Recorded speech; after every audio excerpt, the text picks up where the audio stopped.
बेटा अपने पिता के पास गया और परेशान होकर बोला, मैं अब अपनी पत्नी के साथ एक पल भी नहीं बिता सकता। अब मुझे वह बिल्कुल भी अच्छी नहीं लगती। कभी कभी तो ऐसा मन करता है कि मैं उसे जान से मार दूं, लेकिन मैं जानता हूं ऐसा करके मैं मुसीबतों से गिर जाऊंगा। पिताजी, मैं आपके पास आया हूं, अब आप ही मुझे कोई रास्ता बताइए जिससे मैं मेरी पत्नी से छुटकारा मिल जाए। कि पिताजी ने गहरी सांस भरी और बोले, देख बेटा, मैं तुम्हें तुम्हारी पत्नी से छुटकारा दिला सकता हूँ। मेरे पास एक जहर है जो व्यक्ति को आराम आराम से ख़त्म करता है।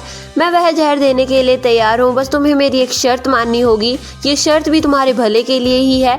तुम्हें आज से ही अपनी पत्नी के साथ अच्छे से व्यवहार करना होगा, उससे प्यार से बातें करनी होगी, उसकी बातें, उसकी शिकायतें सुननी होगी, और ये सब इसीलिए ताकि जब वो मरे तो तुम पर किसी का शक ना हो। थोड़ी देर तक बेटे ने कोई उत्तर नहीं दिया। फिर पिता ने कहा कि अगर ये सारी बातें तुम्हें ठीक लगे तो उस डिब्बी में जो सफ़ेद पाउडर है उसे रोज़ थोड़ा थोड़ा अपनी पत्नी के खाने में डालते रहना। बेटे ने वो डिब्बी उठाई और वहाँ से चला गया। 15 दिनों के बाद बेटा फिर से अपने पिता के पास वापस लौटा था। उसकी आंखों में आंसू थे और वो अपने पिता के पैरों में पड़ गया और बोला, पिताजी, मैं अपनी पत्नी को नहीं मारना चाहता। मैं उससे बहुत प्यार करता हूँ। मेरी पत्नी बहुत अच्छी है। मैं उसे मरता हुआ नहीं देख सकता। आप कुछ ऐसा उपाय बताइए जिससे उसका जहर का असर खत्म हो जाए। पिता ने अपने बेटे को उठाया और बोला, डरो मत, उस डिब्बी में सिर्फ आटा था। असली जहर तो तुम्हारे मन में था। जो मैंने तुम्हें शर्त बताई थी वो उसी जहर का तोड़ था। इस कहानी से हमें सीख मिलती है कि हमें दूसरों के प्रति हमेशा नरम व्यवहार रखना चाहिए।